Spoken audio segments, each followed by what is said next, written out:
Hi, I'm Rick Keeler. Thanks for joining me. Does the executor of an estate deserve to be compensated for that service? My answer would be absolutely.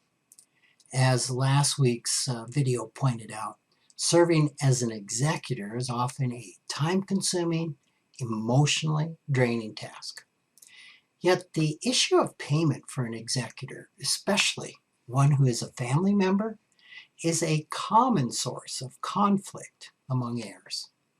Almost every state allows for the compensation of executors, even if the will does not provide for payment.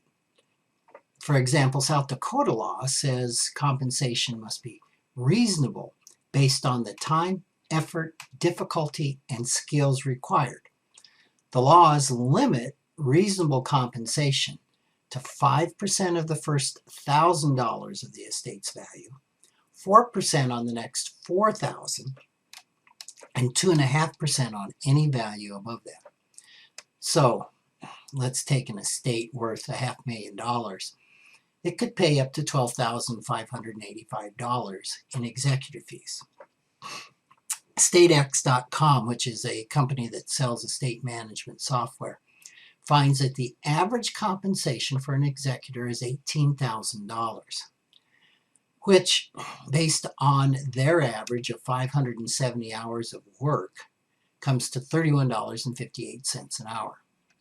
In addition to the executor fee, the average estate spends $12,400 on legal and accounting fees.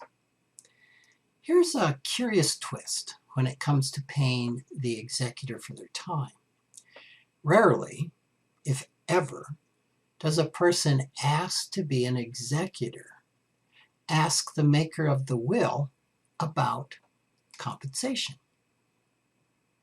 Rarely do you hear them say, "How much is this job going to pay me?" If someone did have the courage to ask, it could gravely jeopardize the will maker's perception of them as a trustworthy person of integrity.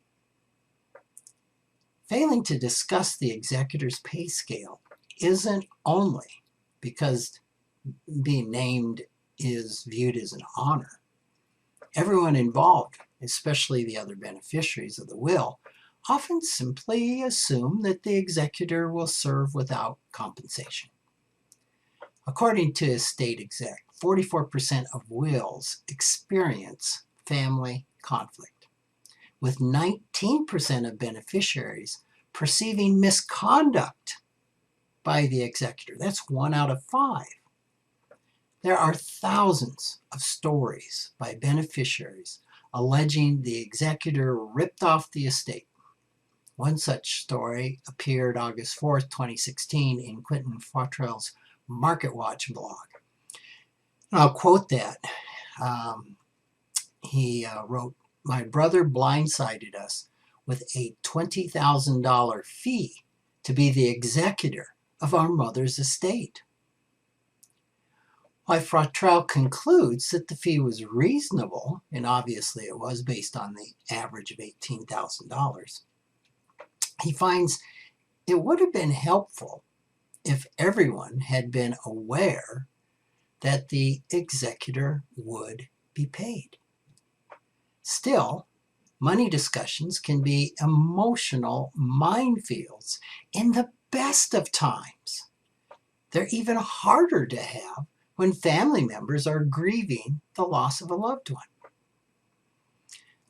One way to reduce the potential for conflict is for the testator, the maker of the will, to include a clause in the will specifying that the executor will be compensated. It may be helpful to add that if any beneficiary objects to paying the executor, their portion of the inheritance will be reduced by a designated amount or percentage.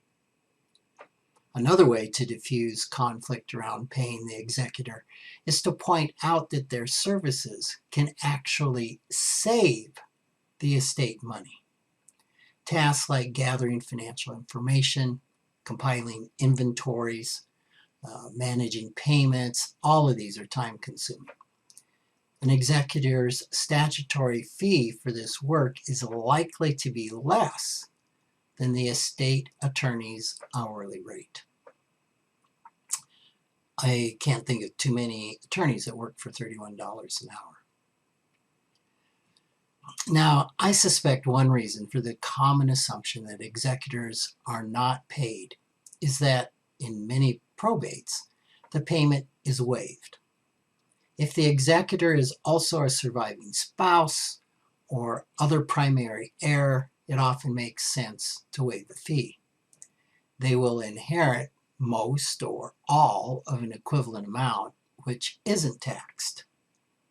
The executor fee, however, is taxable income. Ultimately, the most important way for an executor to manage family tensions is to be transparent and accountable. Keeping clear records, freely sharing information, and acting in good faith fulfill the fiduciary responsibility that the testator entrusted to them.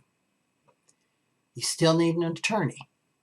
These two roles are not interchangeable. Thanks for joining me.